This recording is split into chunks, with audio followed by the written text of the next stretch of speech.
Okay, here we're at a spring tune-up annual maintenance here in May 2021.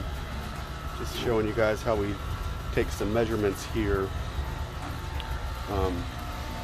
Taking some amp draws from the compressor here.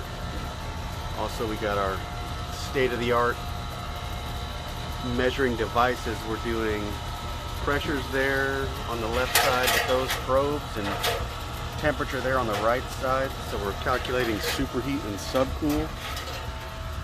We've checked all the wires for tightness, inspected the capacitor here, checked its microfarad capacitance. We've already done the inside unit, and everything looks good on this unit right here. So far, so good.